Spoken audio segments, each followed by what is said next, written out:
Gold, trusted gold buyers. మీరు తాకట్టు పెట్టిన బంగారాన్ని విడిపించి ఈ రోజు ఉన్న మార్కెట్ ధరకు కొనబడను.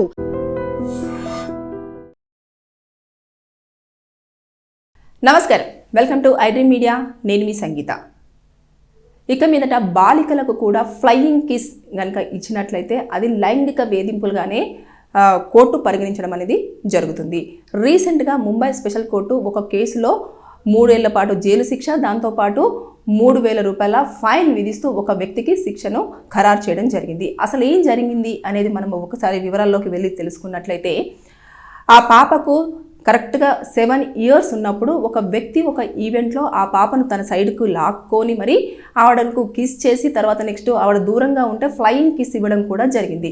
ట్యూషన్కి వెళ్తున్నప్పుడు కూడా తనను వెంబడించడము, తర్వాత నెక్స్ట్ తనను గట్టిగా లాగడము, తర్వాత నెక్స్ట్ మళ్ళీ ఫ్లయింగ్ కిస్ ఇవ్వడానికి ప్రయత్నం చేయడము, తర్వాత కిస్ ఇవ్వాలన్న ప్రయత్నం చేయడము, ఇవన్నీ చేస్తున్నప్పుడు ఆ పాప వెంటనే ఇమీడియట్గా వచ్చేసి వాళ్ళ తల్లిదండ్రులకు చెప్పడం జరిగింది. చెప్పిన వెంటనే పోలీస్ స్టేషన్కు వెళ్ళేసి ఇలా ఈ వ్యక్తి నా పాపతో ఇలా బిహేవ్ చేస్తున్నాడు అని చెప్పేసి ఆ పాప విషయంలో ఇలా జరిగింది అని చెప్పేసి చెప్పడంతో కేసు అనేది ఫైల్ అయింది. ఫైల్ అయిన వెంటనే అది హియరింగ్కి వచ్చినప్పుడు పాప చిన్న ఏజ్, అంటే ఇప్పుడు ఆ పాపకి దాదాపుగా ఇది చాలా ఇయర్స్ 2017 సంవత్సరంలో కేసు అనేది ఫైల్ అయ్యింది కాబట్టి ఇప్పుడు పాపకు 16 సంవత్సరాలు వచ్చాయి.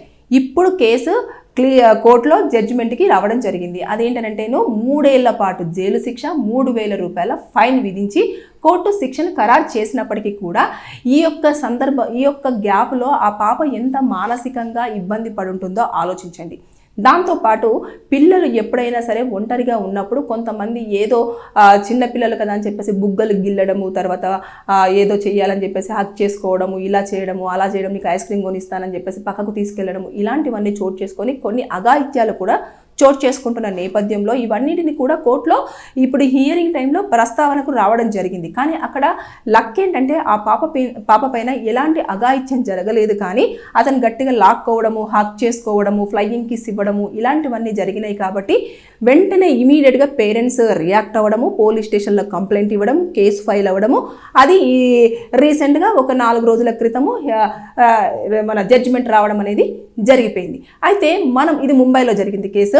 అయితే ఇప్పుడు ఇదే దాన్ని మనం ఇక్కడ మాట్లాడుకున్నట్లయితే చాలా మంది చిన్నపిల్లలు క్యూట్గా ఉన్నారని చెప్పేసి ఏం చేస్తారు, అన్నయ్య అని పిలుస్తున్నా సరే వారికి లిప్ లాక్ ఇవ్వడం కానివ్వండి, బుగ్గల మీద కిస్ చేయడం కానివ్వండి, లేదంటే గట్టిగా హత్తుకోవడం కానివ్వండి, లేదంటే వెనక నుంచి పట్టుకోవడం కానివ్వండి, ఇలాంటివి చేస్తూ ఉంటారు.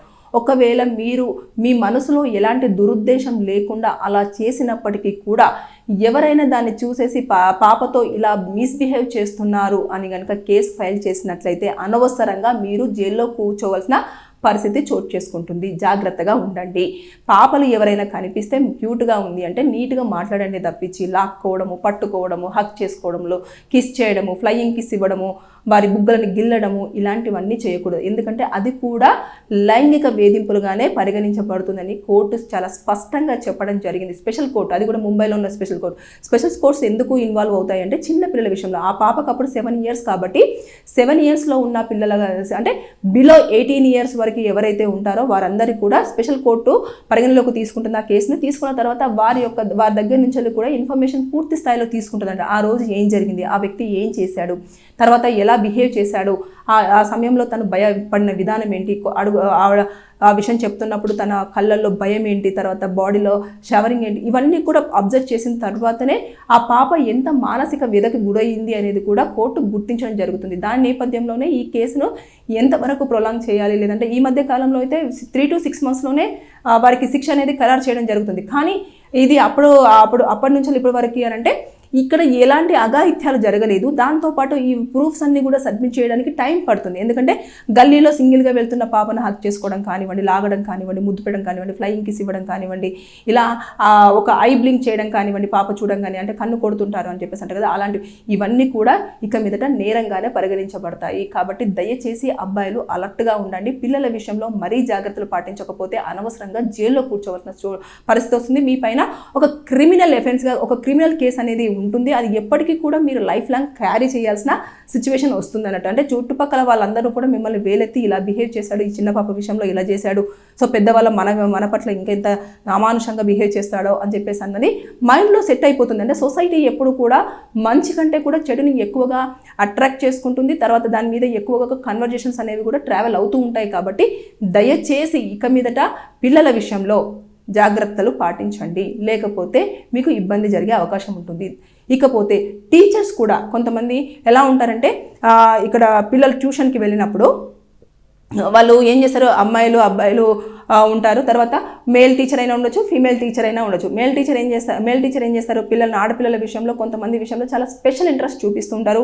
వారిని అందరినీ పంపించినా కూడా ఆ పాపను కూర్చోబెట్టేసి నువ్వు చదువు అని చెప్పడము, తర్వాత తాకరాని చోట్లలో తాకడము, తర్వాత లేదంటే తనకు చాక్లెట్ ఇస్తూ, బిస్కెట్ ఇస్తూ, లేదంటే ఏదో ఒకటి ఆశ చూపించేస్తూ వాడి యొక్క కోరికలను తీర్చుకోవడం, ఇవన్నీ కూడా ఇన్నర్గా జరుగుతుంటాయి. ఇలాంటి కేసులన్నీ కూడా మా దగ్గరికి ఎక్కువగా వస్తాయి, కానీ బయటకు కొంతమంది ఎక్స్పోజ్ చేయకపోవచ్చు. పేరెంట్స్ ఇమీడియట్గా అలర్ట్ అవ్వడం, కేసులు ఫైల్ చేయడము, అడ్వకేట్ని అప్రోచ్ అవ్వడము, లేదంటే ఇలా చేయడము, లేదంటే ట్యూషన్ మానిపించడము.